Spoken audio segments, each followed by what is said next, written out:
previously on Supa-Saturdays Draw-Along. That's why I love to draw,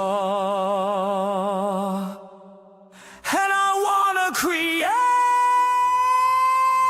Supa-Saturdays, Supa-Saturdays, Supa-Saturdays, Draw-Along.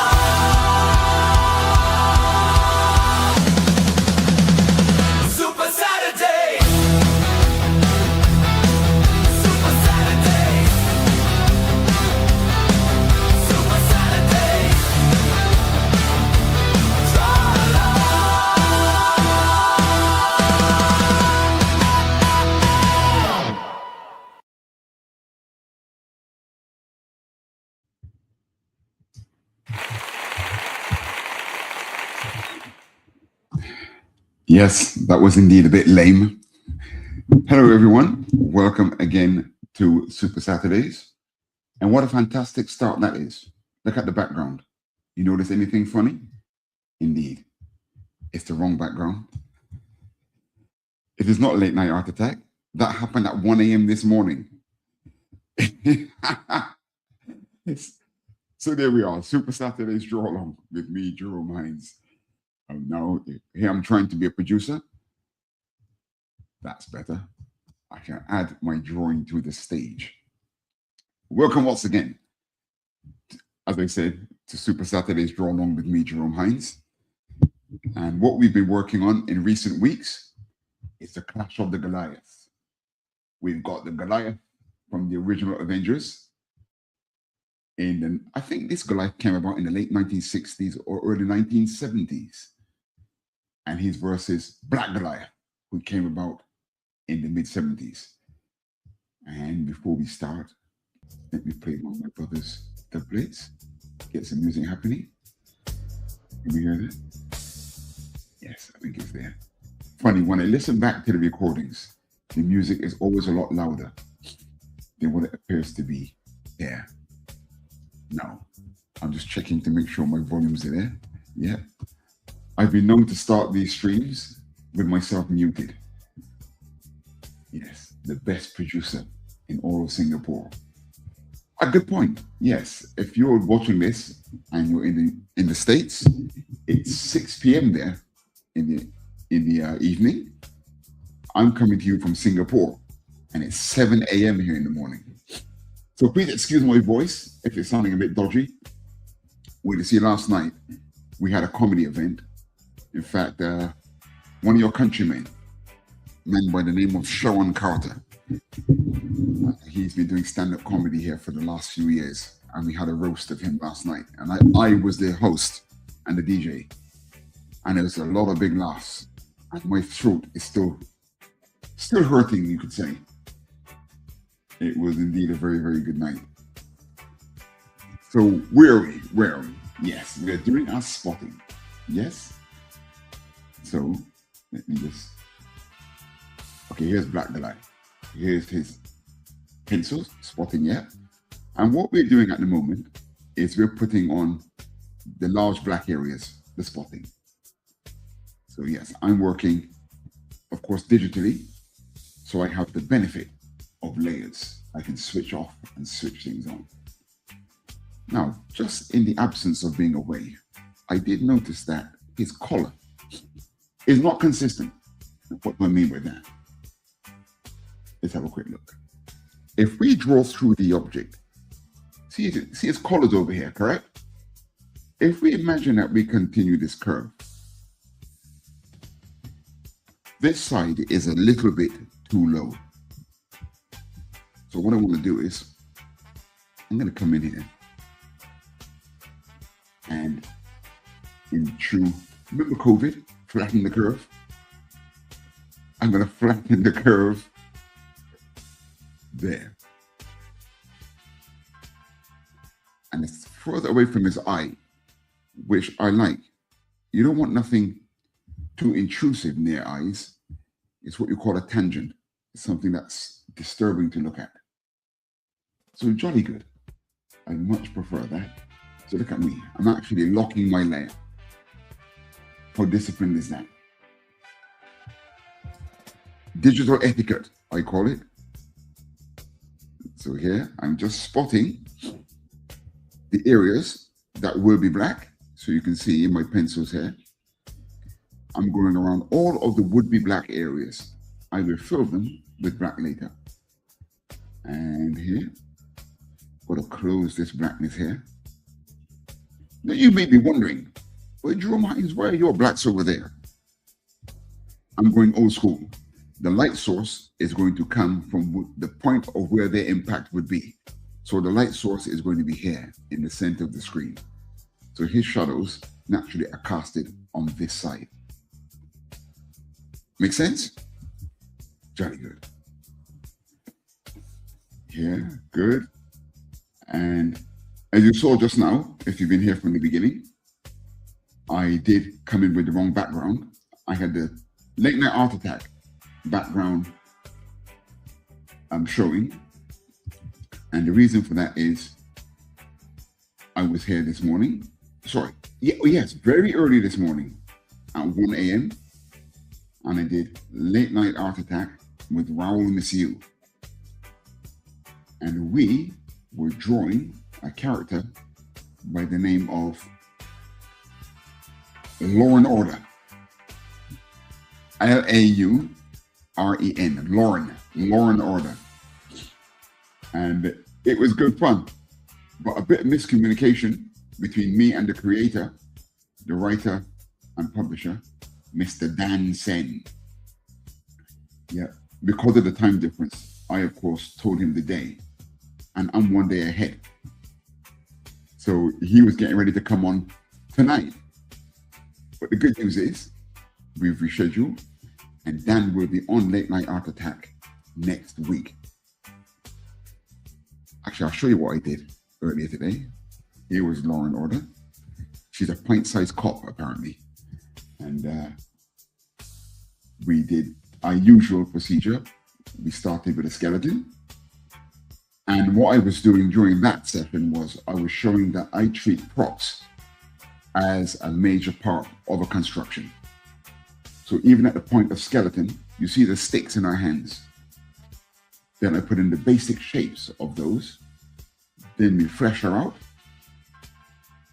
And while we're fleshing out, we make sure we keep good notice of essential details, like where the center of things is, what I call the center lines, and the dimensions, where the sides and main planes of anything might be. And of course, the contours. We want to know the trajectories of the different parts of the body and how they're traveling. So it was a little bit of a draw-along, you could say. And it was very good fun. I'm going to finish this next week when Dan Sen is in here at Late Night Art Attack. And it should be great fun. I was trying to put together the recap before. You know, I often give a recap of what we've done on that show during this show. But you can hear from my croaky voice, I slightly overslept.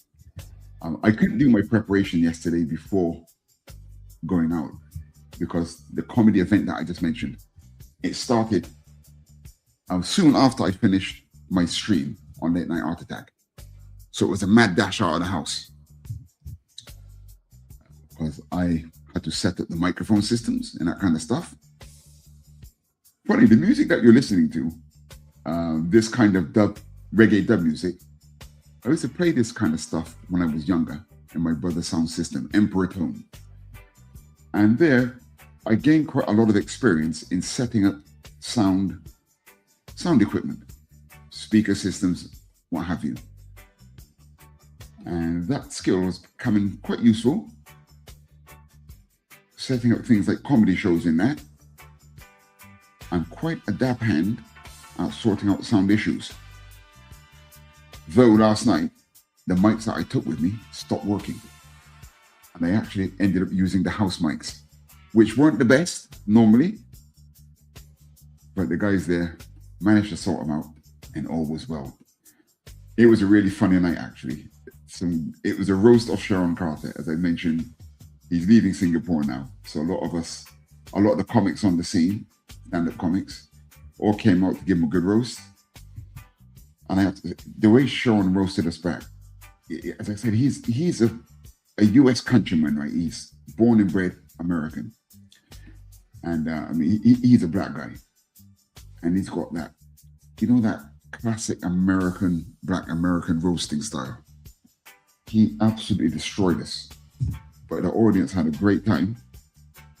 And as I mentioned, you can hear from my voice, I'm not fully recovered. But all's well. All's well. Now, if you're looking at what I'm doing here, you notice that I'm inserting a bit of black here. I decided to put a bit more shading on this side of the fist. I'm going to accentuate the sinews down the back of the hand. I do love superhero drawing, I mean, through his big, thick gloves, we can see such detail that you normally see on the back of the hand. Totally not possible, but who cares? We're superhero people here, right? Yeah. Anything goes. Well, not exactly anything, but, drawing superheroes, we have our own rules, so to speak. Look at that. There's his abs under there, and I've not put any rendering in there. Shame on you, boy. So here's his belt. I'm going to leave his belt pretty clean. Now we get to his shorts. I'm going to drop in a shadow on top of that. Leave an accent underneath. Then go for the spotting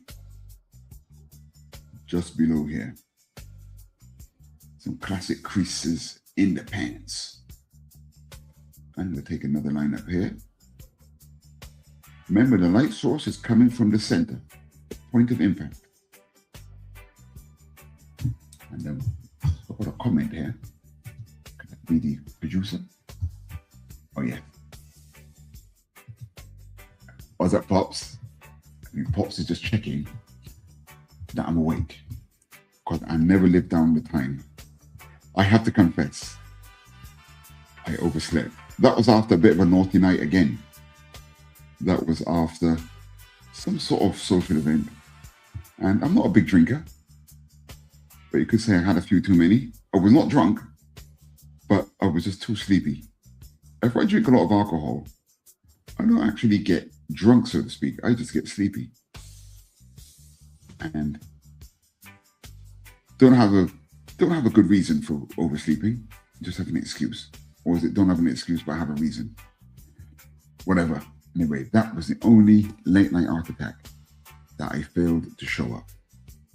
Not late night art attack. I'm getting confused between my streams. Supa-Saturdays Draw-Along. And I was a no-show, man. A brother could never live that kind of stuff down. So here we're putting in a nice big shadow at the back of the leg. Indeed, this show is called Supa-Saturdays Draw-Along, where I encourage viewers to get your pencils, pens, stylus, brushes, whatever you use at the ready, and you can draw along with me as I do these exercises. Then last week we had a great recap on one lady who was following from the UK, actually, from my native land. And she sent her work in via Facebook, and she made some great progress. We kind of was looking through where she was having a problem on a Superman. It was a Superman layout she was doing, and I'm very happy to say that I was able to help her improve her Superman, which is always a very nice reward when you see someone actually apply a few of the things that you may have suggested and it works. It's a great feeling. And I do a lot of teaching of art, comic art, here in Singapore, where I'm based. So that's the reason why I'm doing this kind of stream, in that I do like sharing knowledge and also learning from other people. No matter how much you think you know, there's always something else to learn. Indeed. Why am I sounding so philosophical this early Sunday morning here in Singapore? Don't know, kid. Right. So I think I've pretty much done my main spotting on Black Goliath.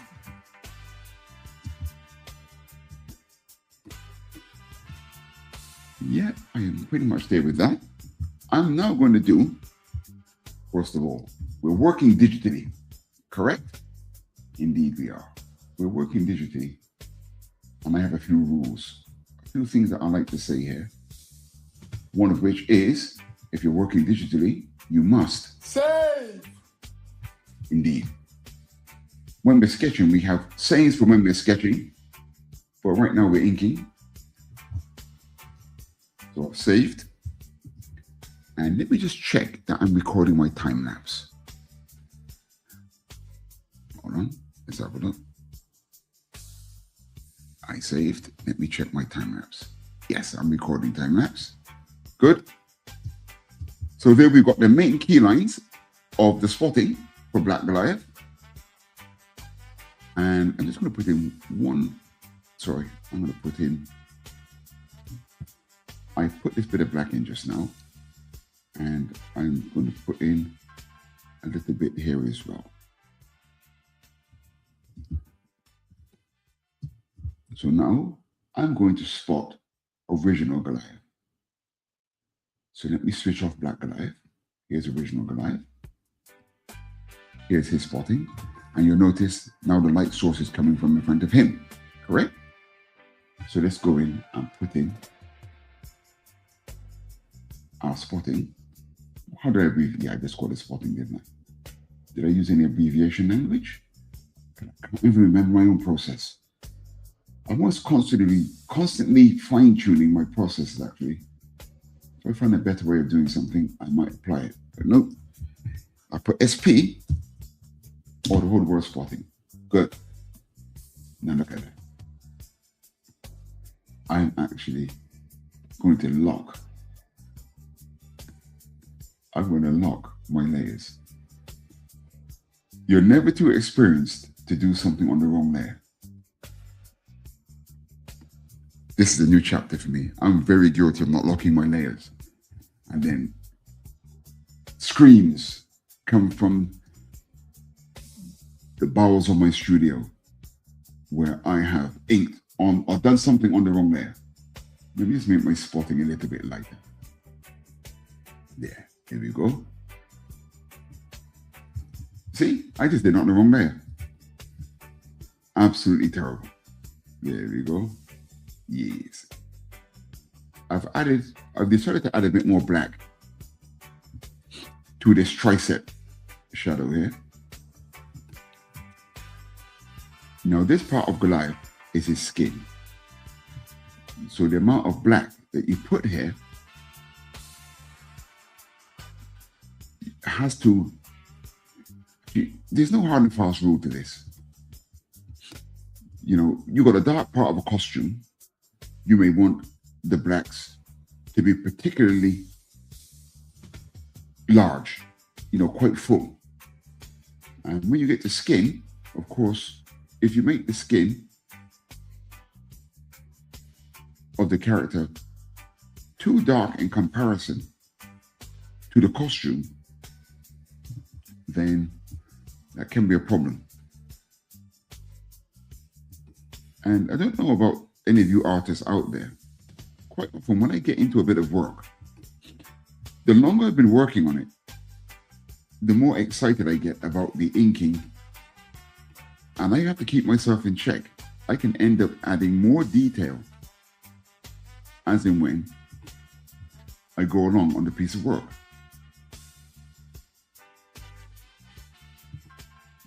I do indeed have to keep myself in check. That's why all of this is in aid of drawing comics, yeah? And One thing you've got to be careful of is if you start drawing a comic and you take too long to draw it, you'll be very surprised that a few pages in, look back at the earlier pages, and you may find that your art style is very, very different. That's why if you're going to draw comics, if you're going to draw sequential art, don't be a perfectionist. Try not to take too long to finish the project, because the beginning and the end of it could look drastically different. Because, of course, the more practice you get, the better you become. And this can show up quite garishly in the finished product. So be careful of that. Now I'm making an executive decision here. I'm only adding an accent at the back of those straps. I'm not going for the full black render. Is that a wise decision? I think so. I don't want to overdo that. This bracelet he's wearing. And something quite unique about Goliath is his costume is not actually symmetrical. You notice he's got this big bracelet on his right arm. He doesn't actually have one on his left arm, which for a costume design that comes from the Silver Age, as we call it, for costume design to be non-symmetrical, that is quite unique, quite original, quite extraordinary, you could say. Whoops, I've got a couple of comments here. Let's see what's going on, man. Who's in the house? Acres of Movies. A big regular this morning. Hello and thanks from Stacy. You're welcome, Stacy. You're more than welcome. I don't even ever been to Singapore. I think we were talking earlier about my favorite actors, and I think mine is Arnold. It's a difficult one, but I think mine is Arnold Schwarzenegger. And Stacy there is a big movie fan. So she was asking myself and Raul about various things about Hollywood and actors and character, you know, what characters we might substitute in certain movies. Anyway, the conversation got to the fact that I'm a big Arnie fan. So Stacey's asking if he's ever been to Singapore. I'm sure he has. I've not been aware of when he was here, but they've all been here. Yeah, they've all been here. I didn't realize actually that Singapore holds quite some status in the minds of many Americans. Maybe not always for the right reasons, or certain reasons that you guys may not fully appreciate, but I digress. I didn't realize that Singapore had such kind of interest from other countries in the West, but I have come to discover that. Now, can you see my computer pausing here? It's actually backing up. In Clip Studio Paint, if you ever lose your work for whatever reason, your computer crashes or something, if you actually go into the system folder of the software, you will find momentary backups of your files. It's quite an ingenious feature within the software, to be honest. And just now where you saw the computer pause and that message came up, that was a momentary save that was going on there. Okay, now Black Goliath has a dark mask. So I'm gonna beef up his spotting a little bit here. I've got the sniffles this morning. I have no idea why. I do have a few sinus problems actually, but I'm happy to say that they were much worse when I was younger. I didn't even know you could grow out of things like that. But indeed, and also the climate in Singapore really did help with my sinuses. One of the worst places for my sinuses was, in fact, country next to England called Wales. Wales has quite a damp climate. And I used to get all kinds of sinus problems when I visited Wales. But it's a wonderful country. Very scenic, very relaxed. And in fact, I'm ashamed to say that I've never been to Scotland. It's absolutely ridiculous. When you live all your life in England, you think you're always going to go there. Then I migrate away, and I have to tell people, you know, I've never been to Scotland. Quite embarrassing. Just add in a bit of spotting here. Good. Now the hair is mainly all strokes. But let me see if I can. He's got blonde hair. So his hair is naturally quite light in tone. But I'm going to put in a few accents towards the back. Because remember, we got our point of contact light source at the front, where he and Black Goliath are going to clash. So I'm going to put a bit of spotting towards the back of the head. How lovely. There we go. Yes. Yeah, and the show I had this morning with Raoul, Late Night Art Attack, we had some great fun drawing the character Law and Order. And I mentioned that because Raoul, his drawing, has some great spotting on it. Raoul is very good with spotting. And why am I talking so much? Let me show you what Raoul did. Let me show you what he did. Here is Raoul, Law and Order. This Dan Sen, the creator, very clever. Okay, so she's a cop. She's a cop, right? And her name is Lauren Order. The Kickstarter has just launched, actually. So get over to Kickstarter, look for the Lauren Order campaign, and pledge. Support my man, Dan Sen. And in fact, I had it all teed up this morning. Yes, very early this morning, 1 a.m. your time. That every time we talk, or every time we mention Lauren Order, you'd hear. That's my claim to fame as being a half-decent producer. That's as good as it's going to get, boy. Right. Enough of such shenanigans. Where were we? Spotting Goliath. Put the tricep behind the head. This is up and over the back. I'm just going to beef up this bit of spotting here a little bit. And I was looking at the spotting after the session last week. And there's a very good artist named Bart Sears. Now, Bart Sears, he's been around for a while and he's written a few books. I bought one of his books. I think it was as far back as the 1990s, one of his art books. And he is a master spotter, you could say. And his style of artwork is he doesn't actually use a lot of feathering or hatching. See those straight lines that I've got that brings the light, brings the dark into the light. Bart Sears has a style of drawing where he doesn't do a lot of feathering. And in fact, I have to confess that a lot of the times that I do comic art, I don't always do feathering. I've been doing a lot of feathering here on Supa-Saturdays because I kind of realized that when I look at different artists out there doing stuff on YouTube and even writing books, it is a subject that people touch on, but not that much. It's not that commonly discussed a topic. This whole spotting thing and hatching, rendering. So I thought, you know what? I'm gonna dust off my old.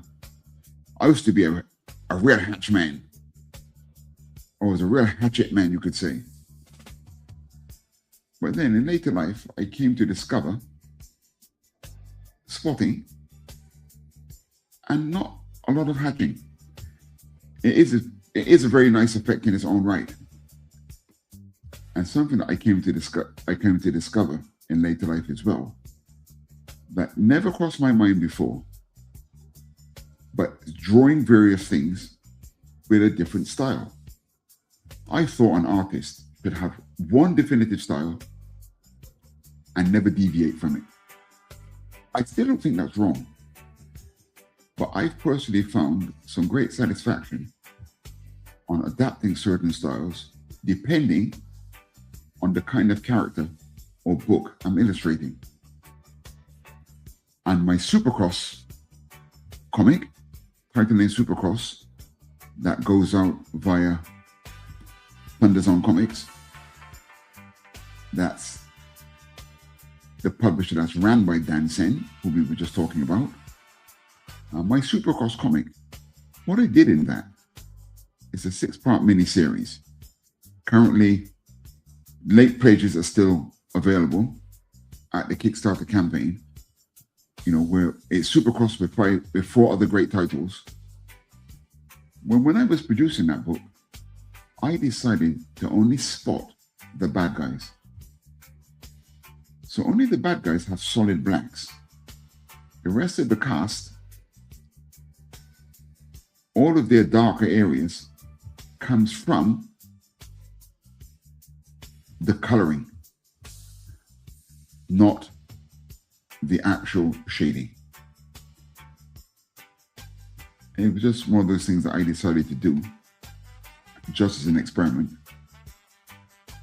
And on top of that, that book has very, very little feathering, very little hatching. It's pretty much spotting like this. So that's why I'm actually spotting separately to the hatching again, because as we do this exercise together, at the end, we will look at the versions of it, or the version that's no hatching, and we're going to look at it with hatching. And for you watching at home, or even drawing along with me, you can make the decision of which one you actually prefer. Interesting concept. Here's his buckles. Now, I haven't done a lot of hatching on this. He's got a giant belt, has Giant Man, very big. So I'm just going to add a bit more spotting to this fist. I'm going to come back to the belt after. And I think I'm going to insert some hatching on that belt. Now this is coming close to the light source. Now, if you're not an out-and-out superhero kind of person, you might be asking yourself, Jerome, how can you have a light source coming from an imaginary point of impact, which is the center? Now, what I'm going to say to you is, don't blame me. Blame those old school comic artists who invented such a discipline. Greats like Jack Kirby. Why they can have a light source from a point of impact when there's no electricity or anything flying around, I don't know. But what I can say is, for me personally, I think it's absolute genius. Actually drawing here. Okay, what are we following here? We're following the principles of light source. That is based heavily on reality, right? We can't really fool light. Light falls where it's exposed to a light source. By the same token, a shadow appears where there's the absence of light. Now, there's not a lot of arguing with the basic principles of light. But what those guys done in effect was they made the point of impact, or our perceived point of impact, a source of light, which is, when you think about it in those terms, It is absolute and utter pure genius. It works. You can see here I've really bent my own rules from my original. I decided to make his pants bigger. I went very old school. And yep, that gentleman by the name of Jack Kirby doing things like that. If anyone watching this knows any different, please correct me. But he's the first person that I saw do it. Then many other great artists came along after and did the same thing. But as far as I can tell, I think Jack Kirby was the first person to use a point of impact from a punch or something like that. Something that's not even generating any kind of like power. He would still put a light source there.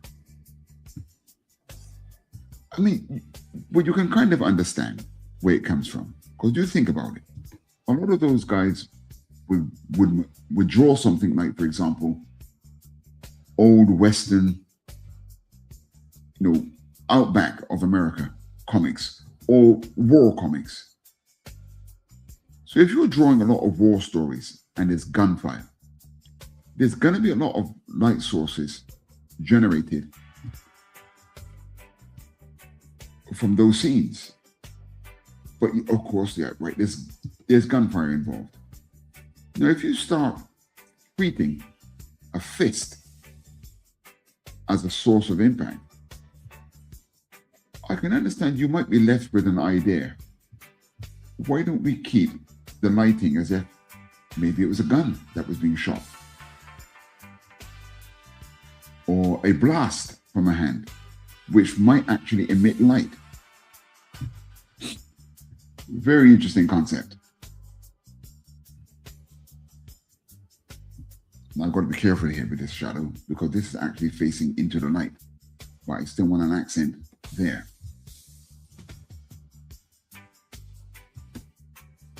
Good. Now there definitely should be more shadow around the back of that leg. Now, of course, I'm inking my own pencils here, so I have a lot of creative license to make changes like this as I ink. And I think I mentioned in a recent episode of Supa-Saturdays Draw-Along the licenses that you have if you're working as an inker or another penciler. What exactly can you add and what exactly can you remove or you're permitted to remove? There's no hard and fast rules to this. It depends on the penciler and the publisher.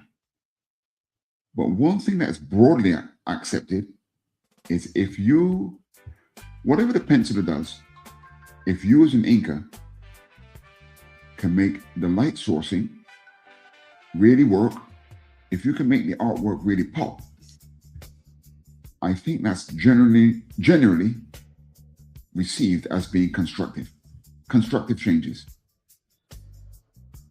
You don't really want to be adding stuff that doesn't help the artwork and takes away the style from the penciler.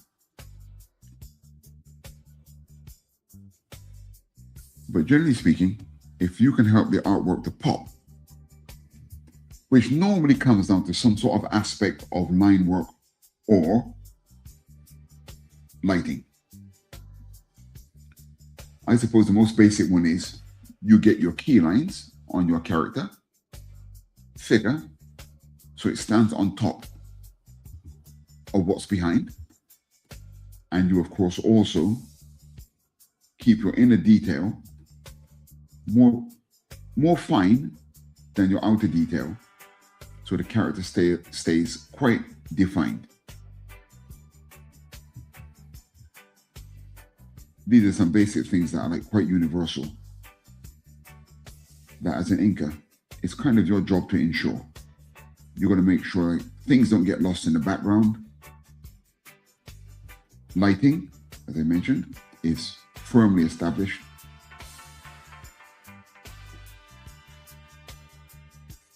in some cases, of course, you get some very, very experienced inkers that can really improve the pencils. The way how you can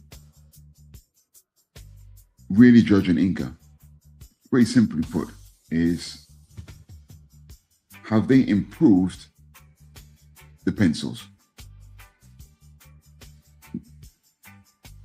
Now, a lot of people, a lot of new artists are not so confident in inking because any of you out there who's done any kind of like superhero or comic drawing, you know very well that, you know very well that it is very easy to spoil a very nice image with bad inking. Very easy. And then I think it was last week, I mentioned that there's some people who will never ever make good inkers. This does exist. I've seen some great pencilers, absolutely first class. I've seen some great pencilers absolutely die when they come to ink. It's just one of those things. And I mentioned last week, if you were here last week, I threw down the gauntlet to one of my superhero comic drawing gods, he came around in the 1970s. So he's still with us, thank goodness. He's a bit younger than some of the other guys that I idolize, who have sadly passed now. But the gentleman I'm talking about is Mr. Jim Starlin. Right, that guy, he changed my life back in the 70s. Absolute genius. But my God, that man's inking is terrible. It pains me to say that. But that man's inking is not good. He is a great penciler. He's a great conceptual thinker. He's known for his writing. He's one of these guys that can write and draw very well. Though he did write something that I can never forgive him for. He wrote The Death of Captain Marvel. Very successful book. Changed a lot of the Marvel Universe. A pivotal moment, you could say. But to me, the work of Satan. But that's my opinion. We just leave that there. I think I'm in the minorities. In the minority. As I said, it was a hugely successful book. But you know, we've all got our own personal takes on things. And I'm not really a great fan of death. I don't like when people die. That makes me a bit, is childish the right word? But no, man, I don't like when really good characters die. And it's quite funny. The Captain Marvel that was in the movies, you know, the female Captain Marvel. Sometimes when I'm teaching my younger students, you know, I talk about how much I like Jim Starlin's run on Captain Marvel. Back when he was a guy. And of course, they're absolutely flabbergasted. Most people from today have no idea that Captain Marvel started life as a guy. Yep. Interesting stuff. Okay, good. I think I'm pretty much there with my spotting. Now, don't let me get too excited. I have been known to race off and miss total parts of something that needs to be filled. Okay, so I'm switching it up. Remember last time I pencil one first, then I do the next one, then I switch and go to another one. So as we did Black Goliath spotting first, I will put in the blacks on original Goliath first. While I'm saving, while I save, I'm going to check on my comments. Oh, Kerry's in the house. Who we did our tutorial together with. Okay, got that right. Let's see what we got here. Oh, so yeah, we've seen that already. Stacey saying thanks. Oh yeah. So I'm doing my impersonation of a bad producer. Sorry, not impersonation. I am a bad producer. Kerry says, "Hey, Jerome, what's up, Kerry? I hope you're still drawing. Hope you're still drawing along." He has quite the sexy face. Are you talking about me? Oh, you're talking about Arnold, are you? No idea. Look at their muscles. Oh, you're talking about, oh yes, I'm wearing a singlet. I've never worn a singlet before. I tell you what, Kerry, I've been doing my push-ups in the morning. I'm trying to stay fit. When you get the wrong side of 60 and you eat as much food as I do, if you don't do a bit of work, it can all go south very quickly. Stacey saying hi to Kerry. You're saying hi to Pops. Pops is the boss man here, in case you're just tuning in for the first time. Okay, Pops, this poor character has lost his ding-a-ling. I'm not sure what that means. You're talking about Goliath? You ladies, honestly, insufferable. The poor man's wearing his pants outside, and you're implying, I think, that he's a little bit packing less. But this is a family show, so I should keep it nice. Pops is laughing. Is he doing the splits? Look, come on, Kerry. This is superheroes, right? You know that things are over dramatic. Where you can actually just basically walk in a normal stride. You get all kinds of contortions of the shoulders, etc. Today, Jerome learns what happens leaving me unsupervised in this chat. I'm learning, Kerry, I'm learning. He needs a pecker. That's terrible. Poor Goliath. Now listen, be careful what you wish for, Kerry. You got to remember that Goliath, he's got to be at least 12 feet tall. Now, if you think proportionally speaking, I'll keep this clean. Proportionally speaking, even if he was less endowed, at 12 feet tall, proportionately speaking, I rest my case. Goliath should never ever be worrying about such things. You've not given this proper thought, Kerry. I suggest you think. Yeah. In fact, he's more than 12 foot. I've seen Goliath, right? Let's think about this.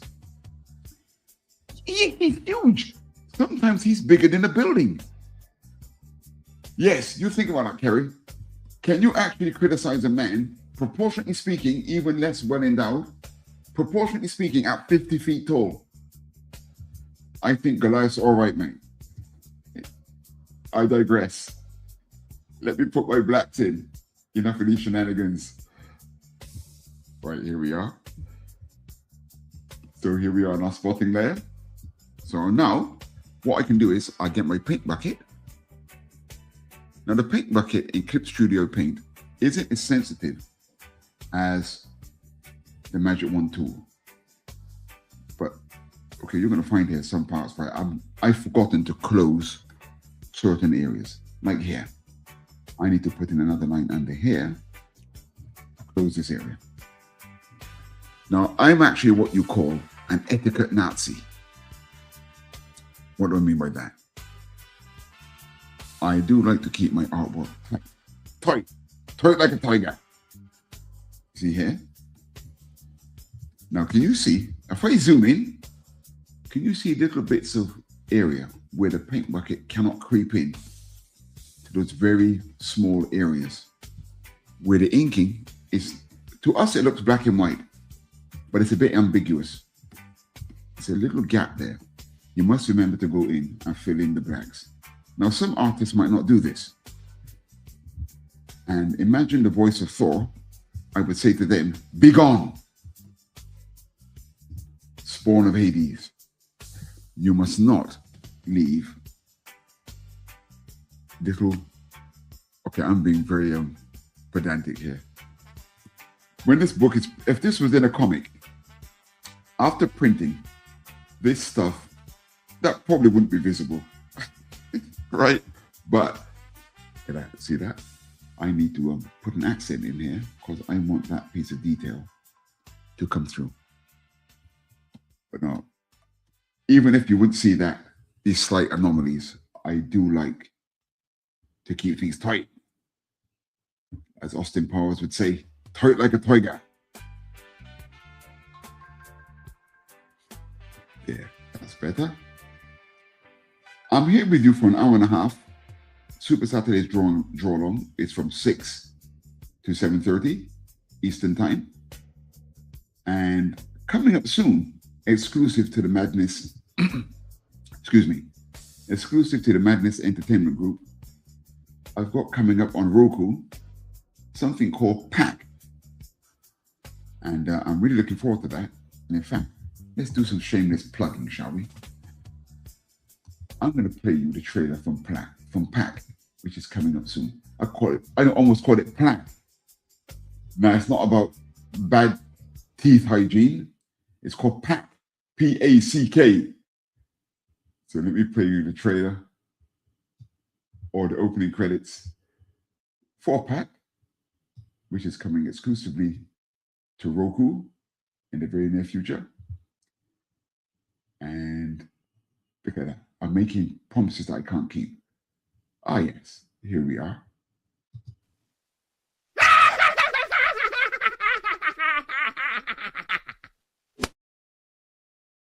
D-A-C-K, panels out and comic book knowledge. D-A-C-K, panels out and comic book knowledge. D-A-C-K, panels out and comic book knowledge. D-A-C-K, panels out and comic book knowledge.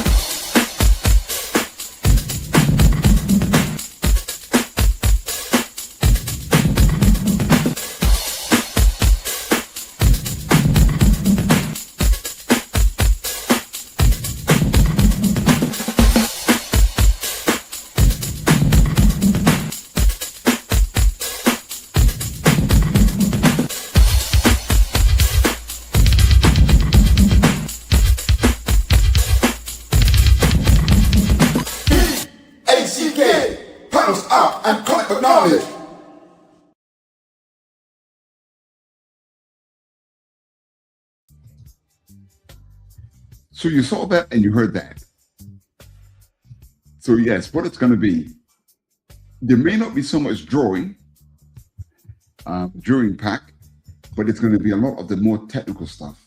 Again, I'm always looking for stuff. I'm always looking for subject matter that's not so commonly found elsewhere. And there's a few things that definitely I wish I knew when I started out on this journey, and there was no one around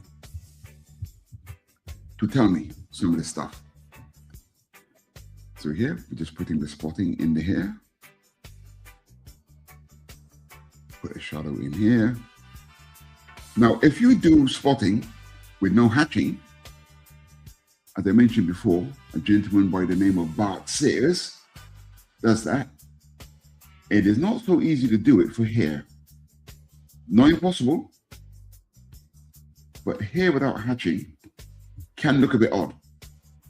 You have to be very careful how you spot it. So here, we've done most of the spotting on the face. I think we're there on the face. Look at that. Racing off again, missing a big piece of spotting there. Good. Digital really does make life much easier for inking. Because, you know, you imagine back in the old days, you do a great page of penciling, you come in with your inks and you make a mistake. And you have to correct it with whiteout fluid or poster paint or some other way, but you have to correct it manually. Of course, this was very time consuming, but you know, digital does make things a lot faster and easier. But I've mentioned on this show before, a lot of parents will ask me, Well, Jerome, which is the best, digital or traditional? And I always reply to the parents or to the individual, they're both very, very important. Digital is important primarily because in the professional area. Now, okay, let me start from the beginning. I spent over 30 years in advertising and design. Photoshop rules a lot of the creative industry. Whether it's Photoshop or other software that came on the market after, it's still controlled by the digital world because, speed and efficiency. And advertising and design is what we call commercial art.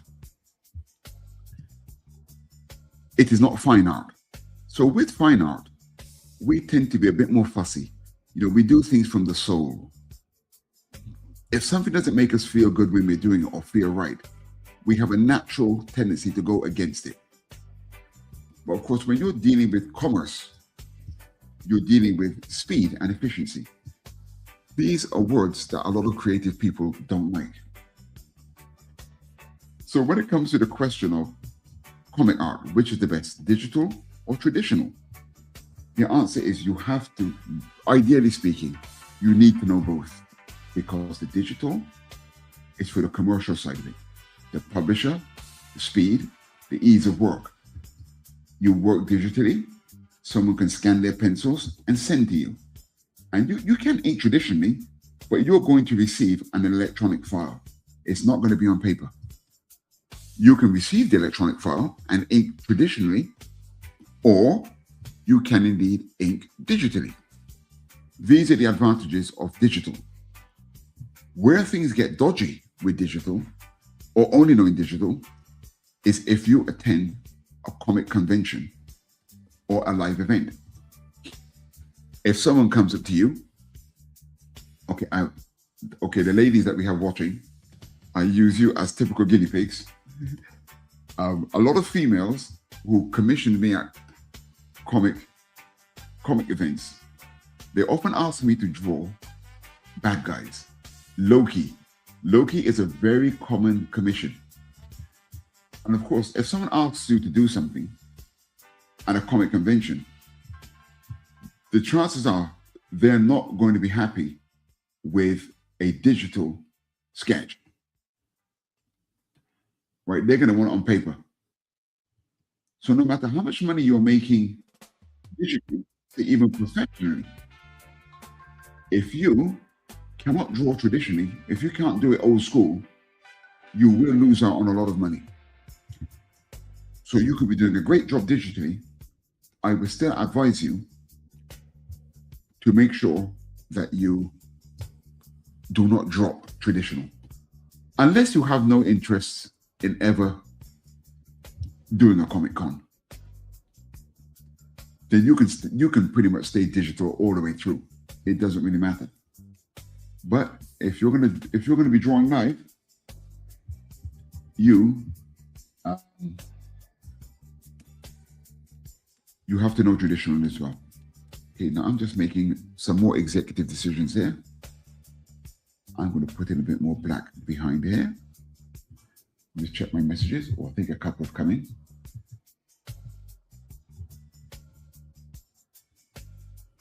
Oh, we've seen this before, right? He needs a pecker. God damn. Right. The poor guy doesn't have. You're still going about the pecker, are you, Kerry? I always give proper thought to a man's. You ladies do, mate. Listen, this is 6 p.m. It's a family show, all right? Doc Blalock. Ahoy, Mr. Hinds. Here in the chat. What's up, Doc? What's up, Doc? Is it too long? Pop's not you as well. Good Lord. Yeah, hey, Doc. Yeah, Doc's in the house. Thanks for tuning in, people. It's very much appreciated, indeed it is. That one person could be watching me do this. It's amazing. You hear about YouTubers or streamers who seem to like take their followers for granted. I'm amazed at that. If one person decides to tune in and watch you do something, okay, maybe I'm saying that now because I'm not a multi-million-dollar streamer or whatever it is. Maybe give me a bit of fame and fortune, and my head will go. But I don't think so. I think I'm a bit too old. I'm a bit too old for all that. I think I know the value of people tuning in. What they could be doing, you could be in it. I'm going to use my emceeing skills here. What is it I normally say when I'm hosting a comedy show? You could be anywhere on the internet, but you chose to be here with me tonight. How about that? Would you hire me for your events? In fact, I can't take credit for that. If I remember correctly, the first person I heard say that was Anthony Brian Logan. He's a YouTuber. And I always liked the way he said that. I thought it was particularly good. Okay, so we're spotting his arm. Let me go in. Remember what I mentioned about filling in these bits. Filling in these bits. Look at me. I'm constantly checking my layers. I know. I'm in my old age. I'm becoming a bit of an old fuddy-duddy. I'm done with the days of inking on the wrong layer.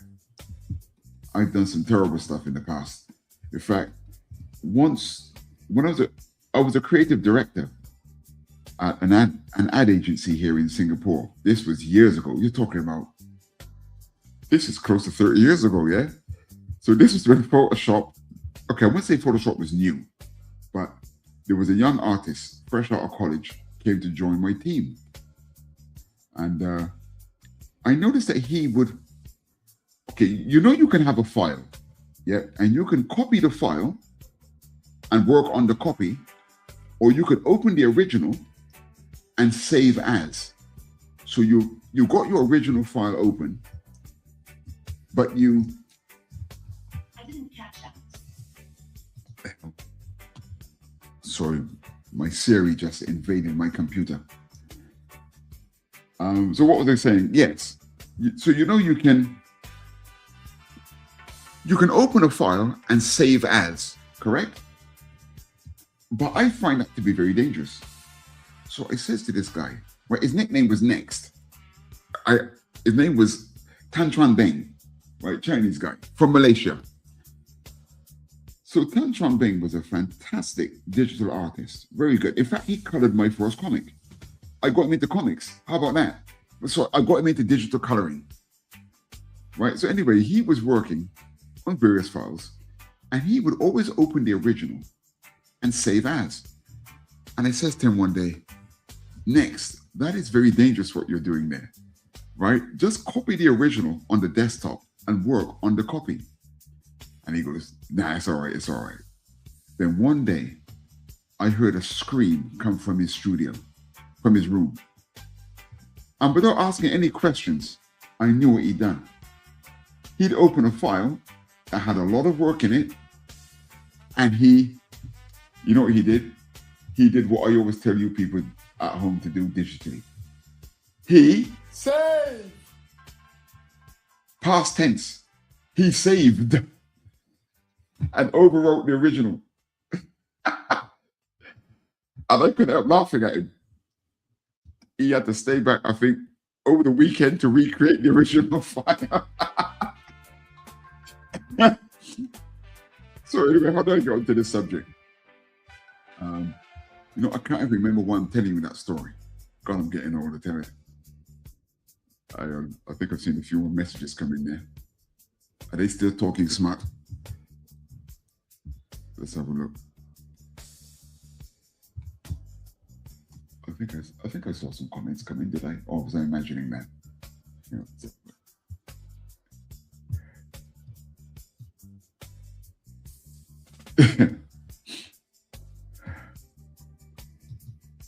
Oh yeah, we saw this from Doc, right? Here on the chat. Yes, indeed. Pops again, is it too long? What the hell? Right? He said hi to Pops. And others may tune in and ask, same as me, He's got nothing to put motion in ocean. Listen, Terry, when Jack Kirby was at the height of his career, I don't think anyone was thinking about what Captain America was packing.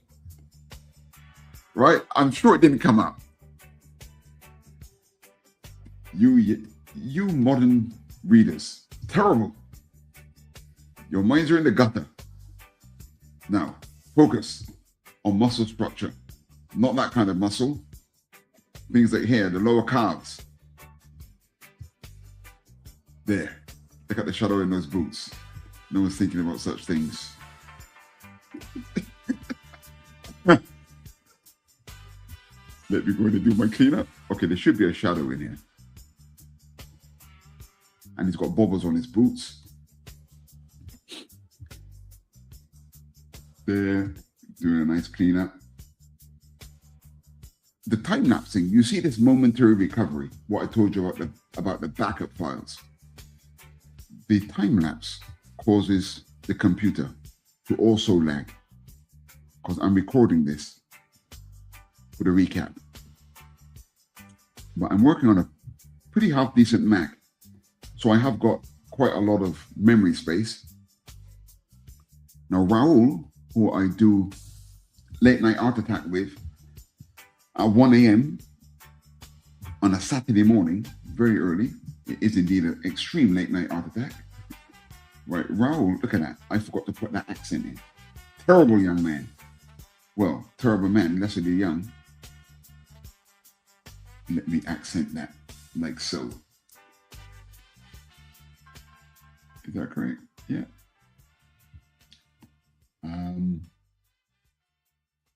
I'm getting old, you know. I start saying things. I get sidetracked. And then I can't remember how I got onto the subject of what I was talking about before. Terrible. I do a bit of stand-up comedy, yeah? Or I used to, I don't do it so much nowadays. I just host the shows. And it's nothing worse than when something happens in the audience, you get momentarily distracted, then you come back to your story, and you can't remember what the joke was that you were telling. But over time, I dare say, I did get better at it. But the time it takes to write jokes, etc., it's really great fun. But if you're trying to add to your jokes in that, I play a lot of soccer, a lot of football. So I didn't have the time to keep up with the old stand-up comedy. But last night, as I mentioned, I was hosting a show for an American that was based here for quite some time. He's in the armed forces. And he was here for quite some time. And he used to moonlight a bit as a stand-up comic. So we became great friends. So he's going back next week. Very sad. So we had a send-off roast. It was called the farewell roast of Sharon Carter. Check him out on Instagram, Sharon Carter. Great comic, great man. And he destroyed us. He comes from that US culture of roasting. And we did not stand a chance. We had a good go at him. We did some good stuff. But if there was a judge involved, he definitely got the better of us. Yeah, he's got some great stuff about me being a Brit. One line that he came up with, because of my accent, he says that I can qualify as being both the oppressed and the oppressor. Sounds like a bit of a Marxist, but great joke. Very funny indeed. I don't know why it is, right? Why English people or British people are always the bad guys in your pop culture over there in the States. Why do you always think that us Brits are bad guys? And Sharon, in his stand-up, he goes on to say, like, with my accent, he's always expecting the worst. Like if I'm going to be some sort of like evil villain, evil machinations, brewing, etc., etc. Very funny. I'd never thought about that before. I never thought of the context of my accent in such a way. But He's roasted me before, but he brought it out in force last night, and he went after some of the other guys. Oh, absolutely hilarious. And right after the show, some of the other comics come up to me, because, you know, I do a lot of that kind of promotion here. They come up to me and they said, hey, Jerry, they call me Jerry here. Yeah. They said, Jerry, you got to do more roasts. And I'm thinking, yeah, never really thought about it before. I'm not really a roasty kind of guy. You know, I'm a nice guy. I don't criticize people. Only Jim Starlin's inking. Oh, dear. I'm not convinced by this bit of spot in here, you know. This bracelet's giving me trouble. What I'm going to do is I'm going to beef it up slightly. How about that? And I'm going to make the straps almost be like highlights. Yes, I much prefer what I've done there now. Good. Looks like black. Sorry, not Black Goliath. This is normal Goliath, I call him. Now, look at that. See, his foot is going behind him. I don't know if you can see this. Can you see that the foot on the lower left doesn't look right? That's because I've broken the rules of light. If the light source is coming from in front of him, that boot at the back should definitely be darker than that. So I'm going to go in, and I think definitely we're going to have more of a shadow there. I'm going to put a shadow here in front of the crease. And this reminds me of an artist that I've really been looking back at some of his work. There's a gentleman by the name of Gene Colan. Now, I have to confess, when I was very young, I wasn't overly impressed with Mr. Colan because I thought his artwork looked too dark. Through the eyes of a child. I knew it was good, but I didn't prefer him to some of the other artists. But as I grew older, I started to really, really appreciate him. And that man's understanding of light and dark is incredible. And no, I might be wrong here, but I don't think those guys work with references. He might have references for certain things at the beginning, but I don't believe that he drew extensively with references. He just understood light and dark. He's probably I think I read somewhere that he's a fine artist. I bought his book. He studied in a proper art institution, if I'm not mistaken. But his understanding of darkness is absolutely ridiculous. It's almost photographic. Right, I much prefer that now. I think we can even look at the size of those boots. Thanks to Gene Colan, man. Gene Colan drew the biggest Captain America boots known to mankind. For you naughty ladies in the audience, you can judge a man by the size of his boots. Look at Goliath's boots. Don't question this man's prowess in any area. Any man with boots that big, look at that. Unbelievable. You can. They say you can judge a man by his footwear. You can judge a superhero by his boots.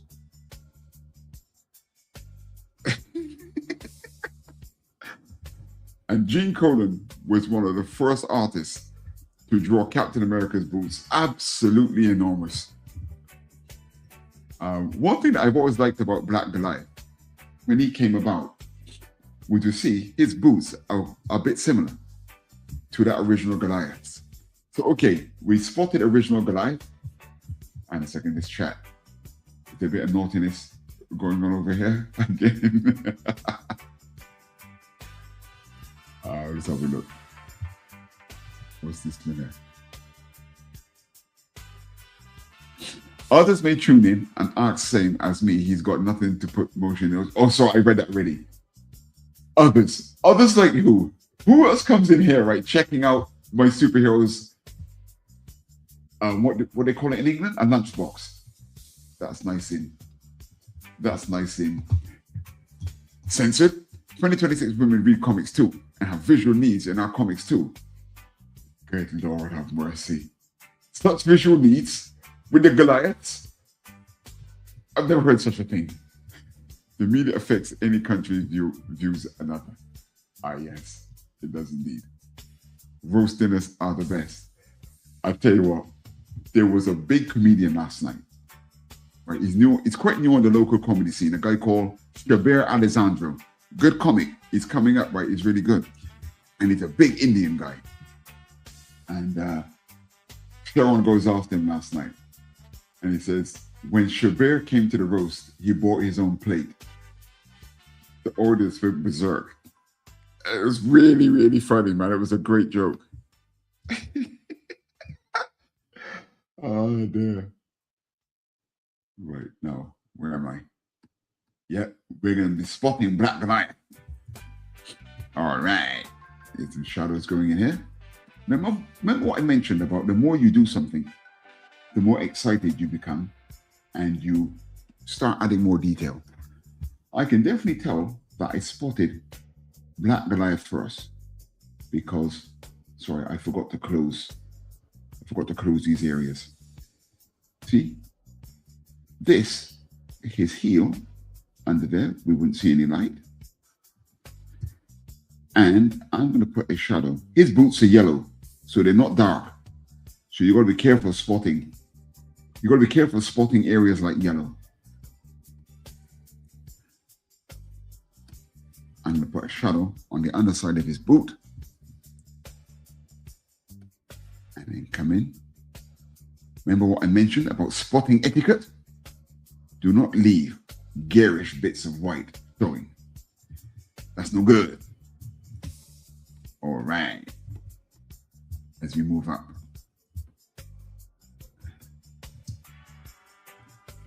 Let's put in our shadows here. Funny, when you're spotting on paper, this takes so long to do this part of the operation. I remember the first time I tried inking with a rare paintbrush. And I do like brushes. I like the effect that brushes give. And I spent years inking, not very well, but half decent. So if I'm shrinking in your image, it's because my chair is broken. He's going down, but I got to buy a new chair.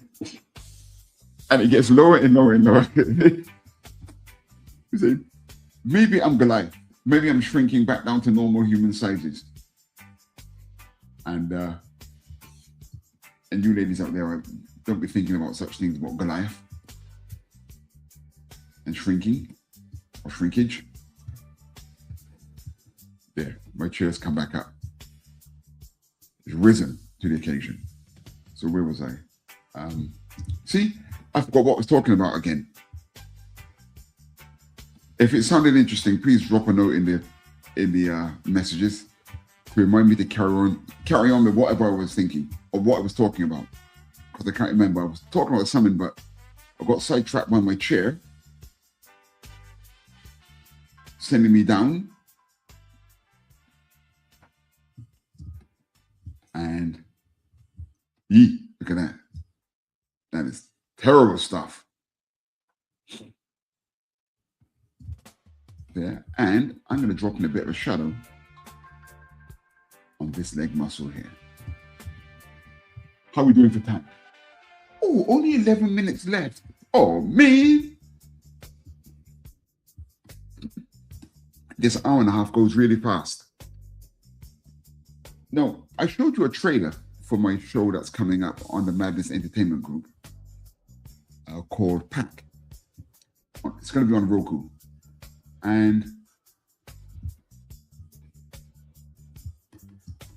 I'm playing with how long to make the show still.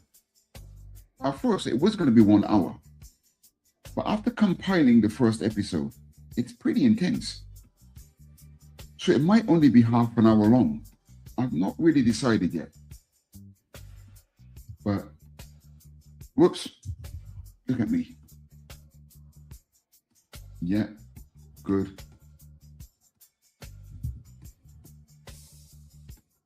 Need a lot of cleanup here, but it's looking nice. Good for nice. Good for nice.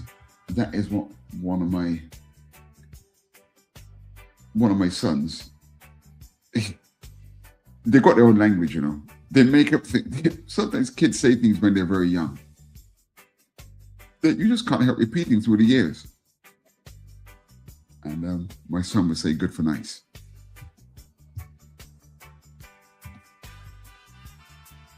Funny stuff. Good. What? Look at that. Look at the way how I'm retouching these little bits. Aren't you impressed with the level of my patience? Never let it be said that Jerome Hinds does not do a neat piece of artwork. Maybe terrible in other ways, but God, that man can spot. Nothing goes unturned. Put that in there. I'm going to add a bit of black behind that. It's amazing, isn't it? How abs can show through these costumes. I just love the lunacy of superheroes, you know. I think that's why I'm so drawn to the Silver and Bronze Age. Things are absolutely ridiculous. My favorite costume of all time is Cosmic Boy from the 1970s Legion of Superheroes. Now his costume has been accused of being, in recent years, it's been called too gay. The funny thing is, back in the day, times have changed. But if a costume didn't have a certain degree of gayness to it, I didn't used to really rate it. I remember Jack Black did a comedy somewhere when he was a superhero or something. And when he was designing the costume, he had notes in the margin about not gay enough, too gay. Quite funny. But I have no idea why superhero costumes are so readily identified with gayness. Maybe it's the tight spandex and all the rest of it. But Jim Starlin, man, his costumes and his characters, absolutely brilliant. His sense of costume design, I mean, he's largely responsible. Did he invent Thanos? I think Jim Starlin might have created Thanos, you know.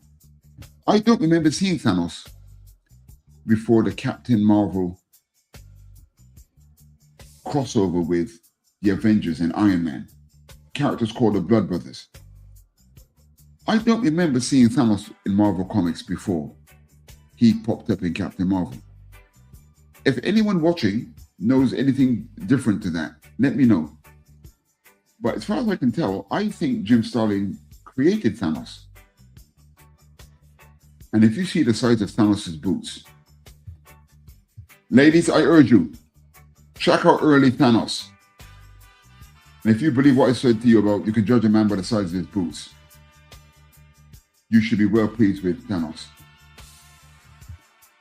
Keep your mind off his shorts. Good. We're getting there. Am I going to finish this spotting this week? Could he finish his spotting this week? Let's have a go. Let's try it, shall we? Let's step it up.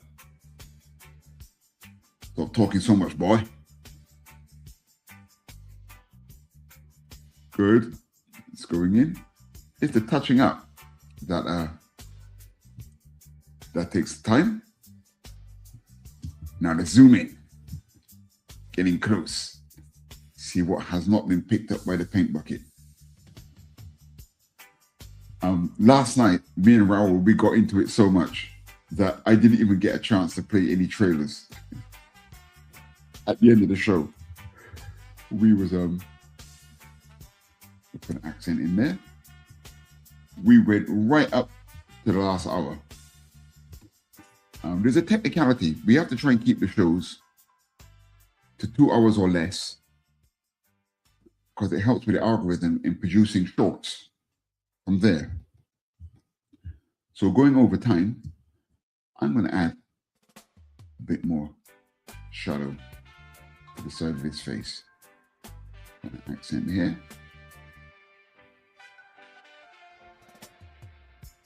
Yeah, so me and Raul was really pushing the time limit last night, but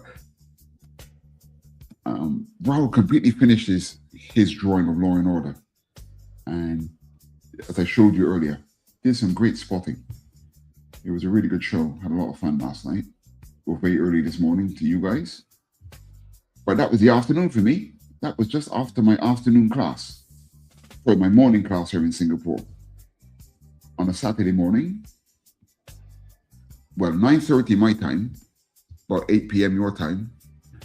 That's when I have my Zoom classes, which is useful because I have some students from abroad, from India.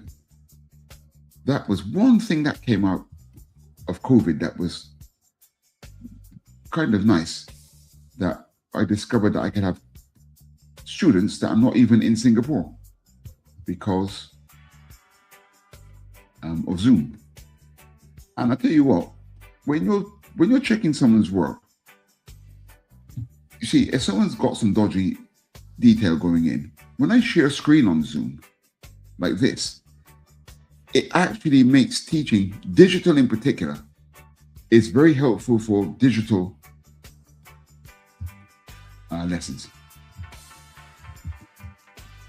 Every cloud, eh? Every cloud. I would never have guessed that before. Okay, so I don't think I'm going to finish my spotting. We can continue from here next week because I do want to play some trailers. We've got the late bidding going on for the Kickstarter for Thunderzone Comics Returns. So I want to play the trailer for that. And it's a bit of detail for Pack. I have another trailer for Pack that I may run. Now I put a shadow on those teeth. I'm going to go to original Goliath, and I want to do that here as well. Just put a little bit of shadow on those teeth.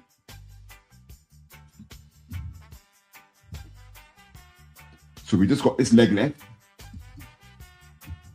So here tomorrow, I want to talk about tomorrow. Oh, his neck. Don't worry. No rush. Never rush.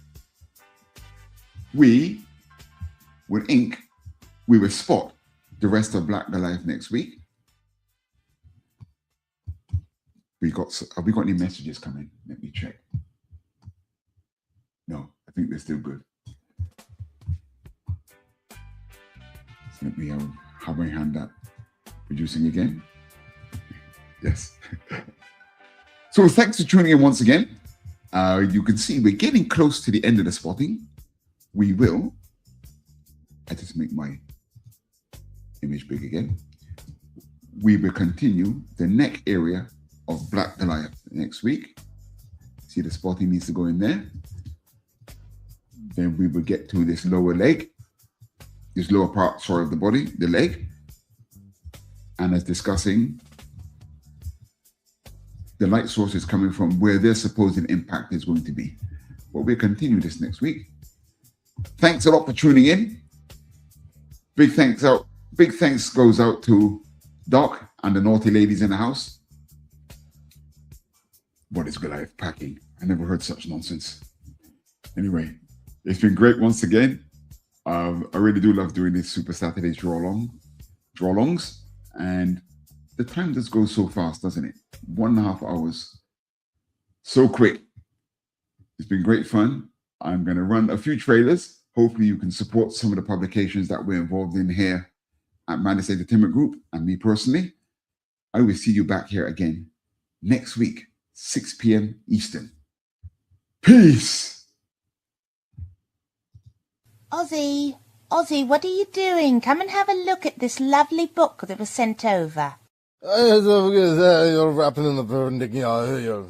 Oh, go on and spit the bat out your mouth. No one can understand you like that. Say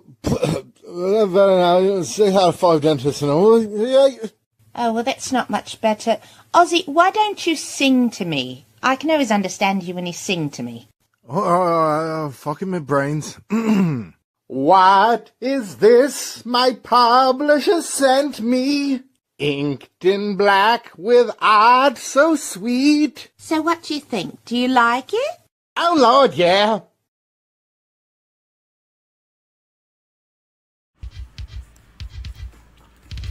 Hello there. My name is Jerome Pac-Man Hinds, and I'd like to start with the most sincere thank you for you joining me here on PACK, PAC, by the Madness Entertainment Group. I'm the president of the Association of Comic Artists Singapore. I regularly teach students of all ages about the art form of visual storytelling. I'm an indie publisher and have worked on many books over the past years, but much more on this later. PAC will be a show that touches on almost every aspect of comic book and manga creation, paneling, art, in fact, all comic book knowledge, which includes the bits that people rarely talk about, like essential tips on how to letter and save space, or solve ugly page layouts.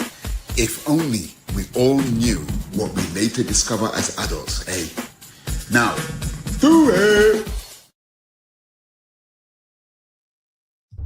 If you like stories about truth, honor, and justice, then you should check out MAGA Man. It is Donald Trump as many now see him, the defender of justice and a warrior for peace through strength.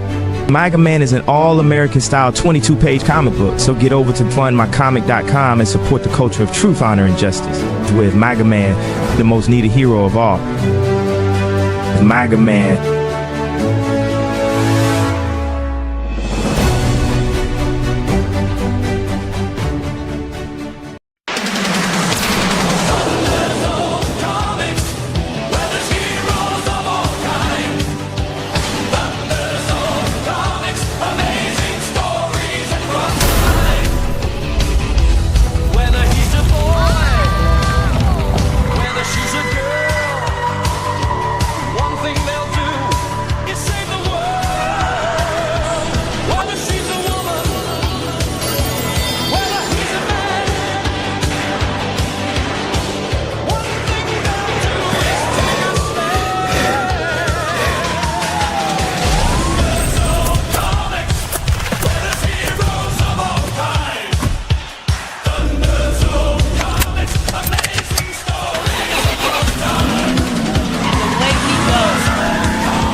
Thunderzone Comics returns.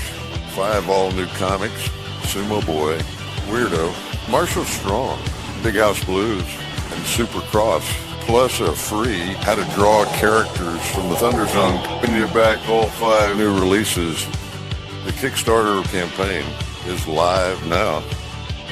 Thunderzone Comics!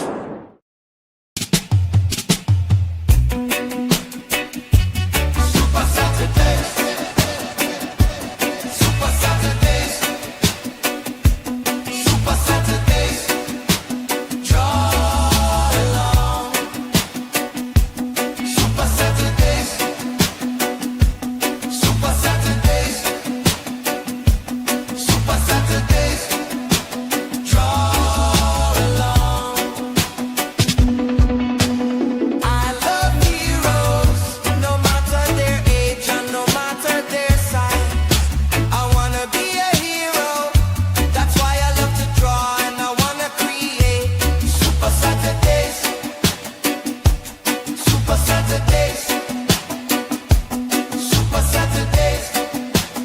Draw-Along.